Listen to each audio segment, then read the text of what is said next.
This is Orson Welles speaking.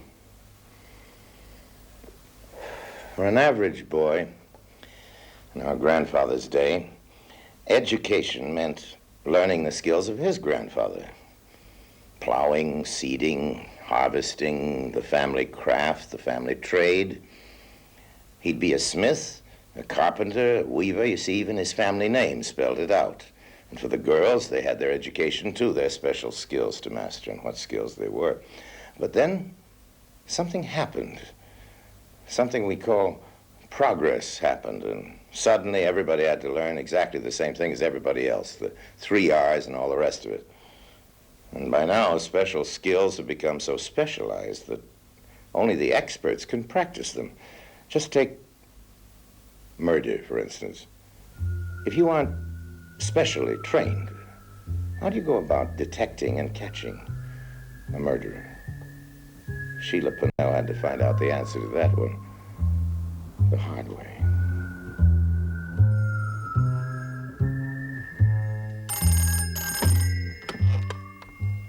Barrington Hall, Miss Pennell speaking. Sheila. Oh, Mr. Barrington, I've been trying to get hold of you. I've called you 2 or 3 times. Yes, I've been out all afternoon. Why, Sheila? Is something wrong at home? Well, it's terribly foggy and freezing hard as well. I told Mrs. Mead to leave a cold buffet for your guests and go on home. The roads are so icy. I don't know if the hire car will be able to get here from the station. Don't worry about that. They probably may not be coming. Why? Now, Sheila, it's nothing to do with the weather. Sheila, listen carefully. Yes? I've learned something this afternoon which makes me believe that one of the men invited may be an imposter. Why should it... Well, of course, the collection, but... Well, have you told the police? No, not yet. I wanted sufficient evidence before I make any accusations. I'm waiting for a telephone call now, and then... Do you know which one it is, Mr. Barrington? Hello? Hello? Mr. Barrington? Yes, I do now. Sheila, Yes. I can't talk anymore. Which one of them is it, Mr. Barrington?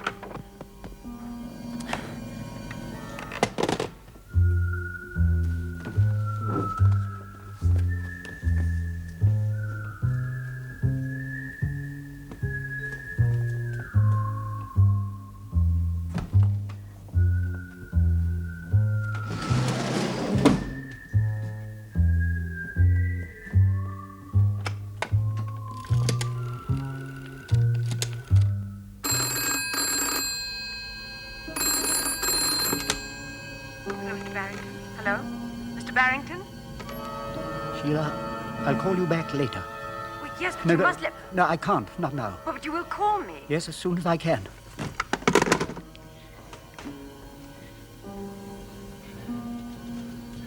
What are you going to do?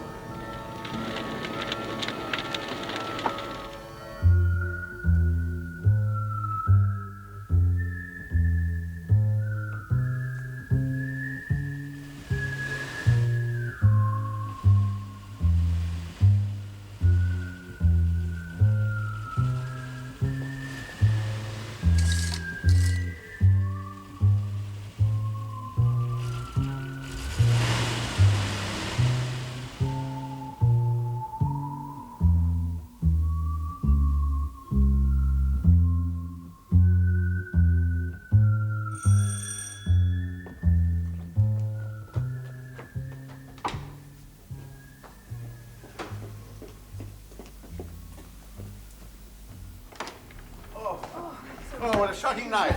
Absolutely terrible.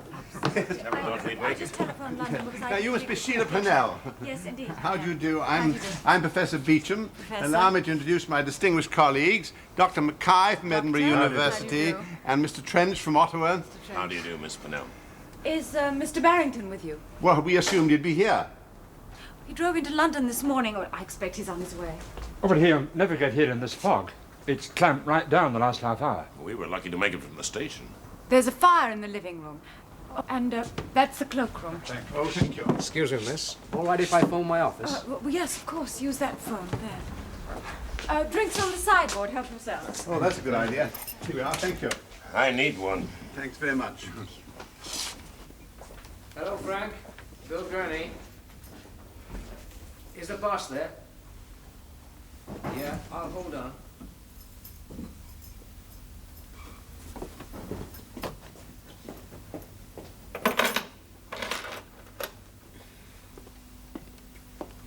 tell us, where do you keep your spectacles? I beg your pardon. Sheila, from the Irish Cecilia, feminine of Cecil, from the Latin dim-sighted. I don't wear glasses. Oh, sorry. It was meant to be a joke. Yes, only a literary exhibitionist would make a joke like that. You're Mr. Barrington's assistant, Miss Pinnell. I am. Engaged in cataloguing his collection, I Yes, believe. that's correct. So I imagine you're competent to show us the collection in case Mr. Barrington can't get here. Well, I really do think we should wait for Mr. Barrington. Huh. Do you gentlemen know each other well? Hello, Mr. Only by Bill repute. Gurney. We met for the first time on the train. Yeah, they want me to hang on and take them back to the station.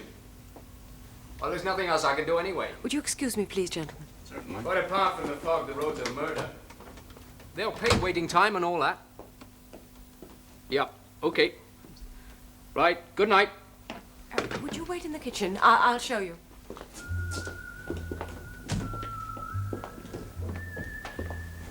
Which of those three gentlemen told you to stay? I don't know. Can't say I noticed. Why? Doesn't matter.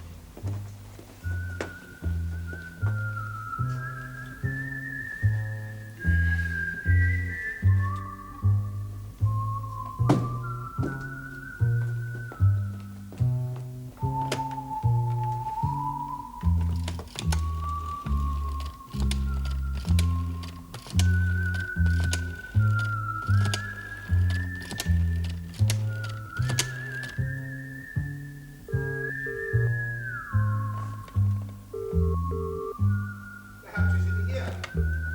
Ah, Miss Pinnell. We were wondering where you got to. Excuse me, I was just making a phone call. Well, come and join us. Allow me to try and make amends for my stupid attempt to be funny.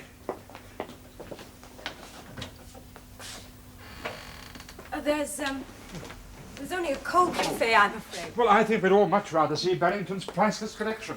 Priceless is hardly accurate, Doctor. On the open market, yes, every item's too well known.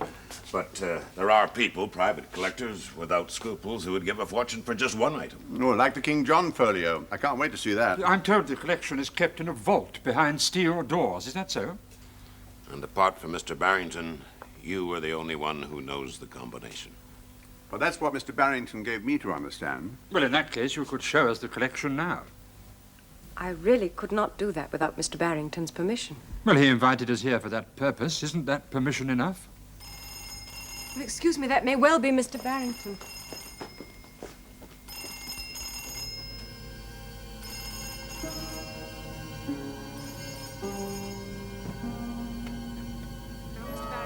Is that Barrington Hall? Yes? Yes, this is Miss Pinnell. Who's that? It's Richards, Miss Pinnell. The night porter. I'd just come on duty and saw Mr. Barrington's door was ajar. Why? Is something the matter? Yes, miss, I'm afraid there is. What is it? What's happened? He's dead, Miss Pinnell.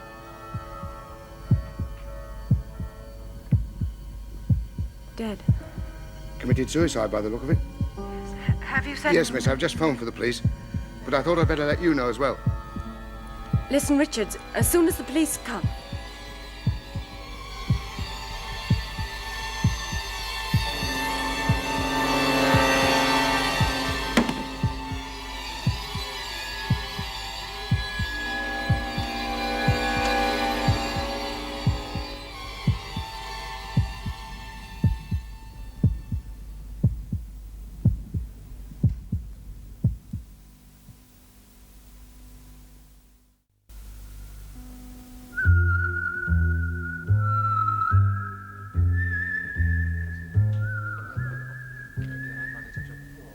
Where would you consider the sort of art centre there? I mean, where do you actually work?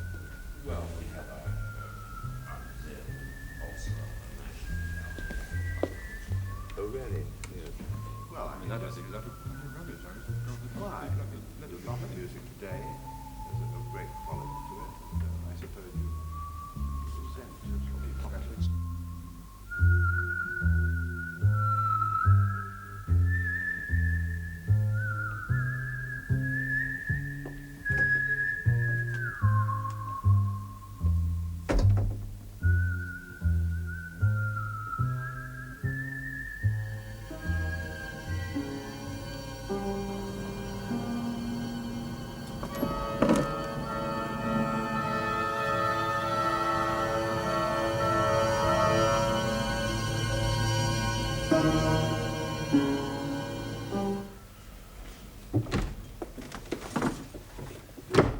Found some beer. I hope that's all right. Yes. I want you to deliver a message for me. I have to get in touch with the police right away. A pencil, please. Can't phone them myself. The phone's not working. What do you want the police for? I can't explain now. They'll understand as soon as you give them this. This is freak weather, miss. Freezing fog. You not only can't see where you're going, but the roads are like glass as well. The mist just freezes, you see. Everything it touches turns into ice. Roads, trees, power lines, everything. Well, it's only 5 miles to the nearest police station. You must be a skilled driver. Skilled enough to know when to stay put. I wouldn't get half a mile, let alone 5. Please. Look, miss, until this weather clears, there'll be nothing moving on the roads, I'm telling you. Well, can't be that far to the nearest phone. That's Fletcher's farm down in the valley. The same applies. Mr. Gurney, I have to ask you to trust me. The telephone wire's been cut. Really? Outside the cloakroom window. Go and look for yourself, please. Please, Mr. Gurney. All right, miss. As I read the reviews of your book, what was it called? Shakespearean heroes from King John to Hamlet. Shall we eat now, or would you like another drink? I'd like a large scotch, thank you very much. Of course. Oh, normal size for me, thank you. You're supposed to have written a definitive study, huh? Well, I thought so. Which will no doubt be overturned next year by someone else's learned critique. What would you like, Dr. Mackay? I don't drink, thank you. You know, you should try reading books, Dr. Mackay, rather than reviews. Well, I'm a music historian. I try to keep abreast, but I can't read everything that's published. Not even notable works by such an eminent authority on Shakespeare as yourself, Professor Beecham. Oh, you're too kind, Dr. Mackay. But there's no need to gild the lily. King John, Act 4. Mr. Trench, Thank you. water or soda? Neither, thanks. That's just fine. You're a composer in your own right, aren't you, Doctor? Very little composition nowadays. Professor? Water for me, thank you. Can I get you nothing, Dr. Mackay? A soda, a soft drink? Nothing at all, thanks, no. No, I'm really only interested in examining the manuscripts of Newman's madrigals. Aren't you having anything, Miss Purnell? Not now, later perhaps. Barrington has Catholic tastes in his acquisitions. The King John folio, Newman's manuscripts. And you, Mr. Trench? Well, I'm interested in the engravings of Hugh Ramsay. He's one of our few truly great Canadian artists. I read his biography. Really? You sure it wasn't the review? The book only refers to paintings, not engravings. No, you're wrong there, Doctor. Ramsay was in Paris in the 1890s, but unfortunately most of his work of that period was lost. It's all in the book, chapter 12. He didn't get that far. These mezzotints have turned up only recently, haven't they, Miss Pennell? Yes, they are signed H.R. Well, if they are authentic, I have authority to acquire them for our National Gallery, if possible. Are we going to talk all night? My time really is very limited. Can't we see the collection now? There's no hurry, Dr. Mackay. You can't possibly leave in this fog. According to the weather forecast, it's supposed to lift by late evening. You seem uneasy, Miss Pennell. Is something wrong? No, of course not. Excuse me, miss. I've had a look, and as far as I can see... good. Thank you. I'll talk about that now. Would you excuse me, please, gentlemen? Certainly.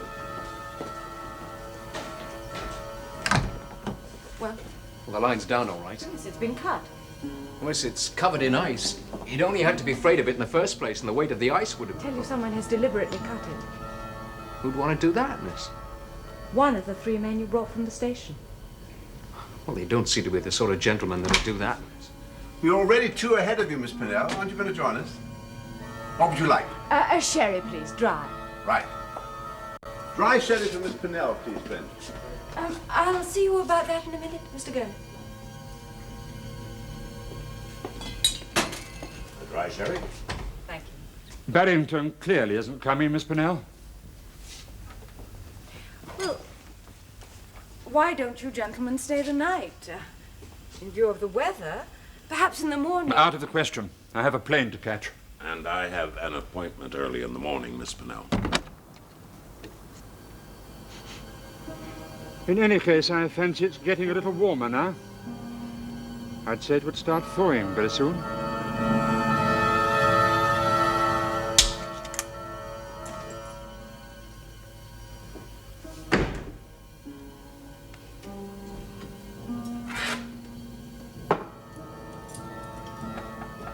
Could I help? One of those three men is a murderer. How do you know that, miss? Mr. Barrington was killed in London this evening. Had a phone call. From the police? No, from the night porter. He sent for the police. Well, they'll be here as soon as the roads are passable. No, not necessarily. It was made to look like suicide. They might not get here till morning. Perhaps it was suicide. I tell you, Mr. Barrington has a collection of manuscripts, artworks, folios, and so on, which are worth a great deal of money. Do you understand? That man is killed already in cold blood. Do you think he'd stop at killing again, all of us? Look, it's hearing about Mr. Barrington. It's upset you. Mr. Barrington once refused the offer of more than £1 million for his collection. Men do kill for money, Mr. Gurney. Those three men in there are supposed to be experts. One of them's a fake. If I can find out which one, will you help me? Please, Mr. Gurney? Depends on what you want me to do, miss. Yes, I quite agree. And take the whole business of past, basically a modern invention. None the worse for that, I hasten to say. You hasten to say? Why? Because art, like everything else, must move on from one technique to another. Impasto, doesn't that mean to... Painting thickly, solid paint, a sort of sculptural effect like Brackby and Rounsley. Now, you don't find much impasto in the early Renaissance, certainly not in Giotto or Raphael. But Ramsay, he went right back to their ultra-simplicity of texture. Ah, yes, simplicity. Now, tell me, Beecham, why do so many of your modern poets write in that ugly, chopped meter? We call that sprung rhythm. Oh. I never heard that phrase used. Well, every craft has its jargon. I'm very ignorant about the more technical aspects of poetry, I'm afraid. Methinks the lady doth protest too much, as Hamlet said to his mother. You write in the atonal manner, Dr. Mackay? Oh, well, what little I have written is not Schoenbergian. No, thanks very much. No, I prefer the 5-tone scale to the 12-tone system. Oh, really? Thank you. I didn't understand a word of that, did you? Oh, well, I understand that time is getting on. I really don't think we should delay any longer, Miss Pennell. Mackay's right. The phone is still not working, but if you like, I'll try again. See if I can contact Mr. Barrington.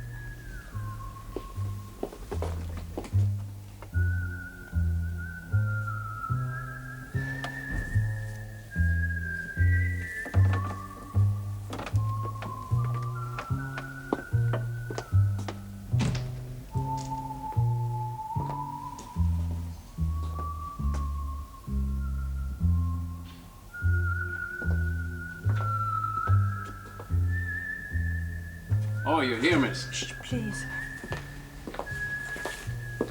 Well, there's a wind getting up. The fog will be gone soon. Yes, then they won't wait much longer. Pardon?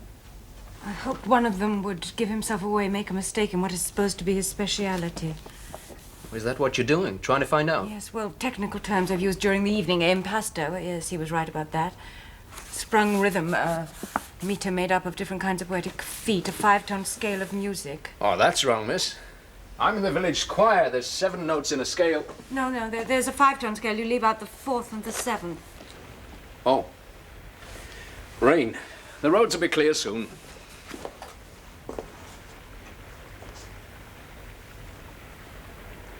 Mr. Gurney,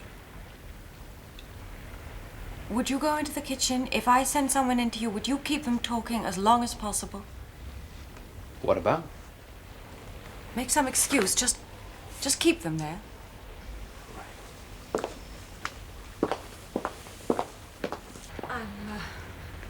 I'm sorry to have kept you so long. Well, it's thawing now, Miss Pennell. There's no reason for further delay. The phone is still out of order, but I do know Mr. Barrington wanted you to see the collection.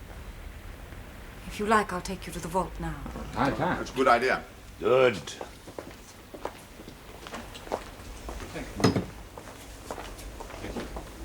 Oh, Professor Beecham, your driver Gurney wanted to see you. Something to do with the return journey?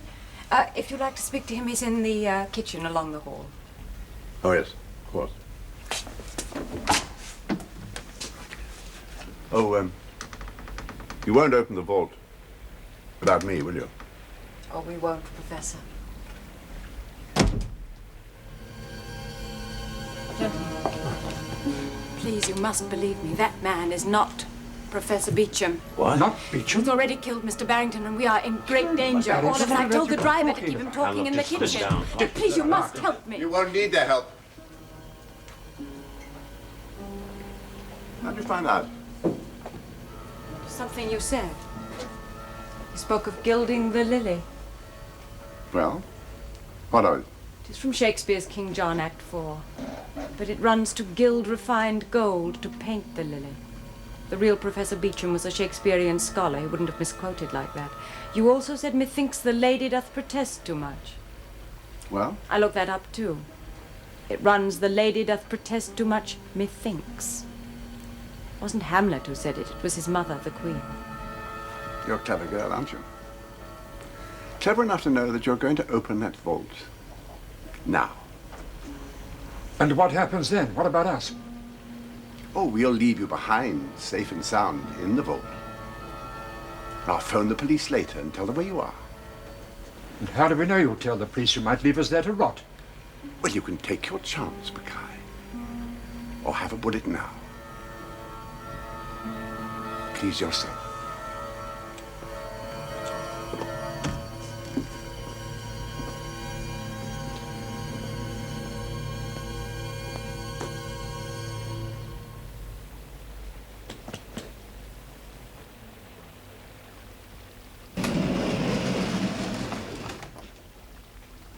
Go on. Open it.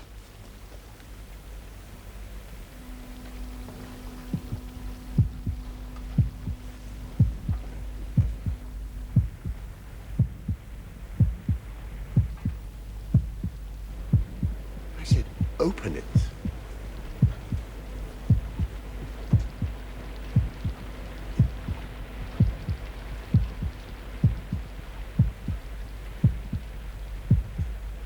Now.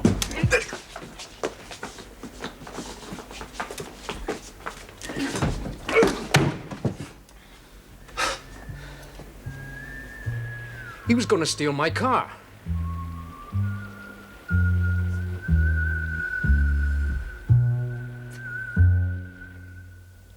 We said at the start that specialized skills nowadays have become so highly specialized that only professional specialists can practice them.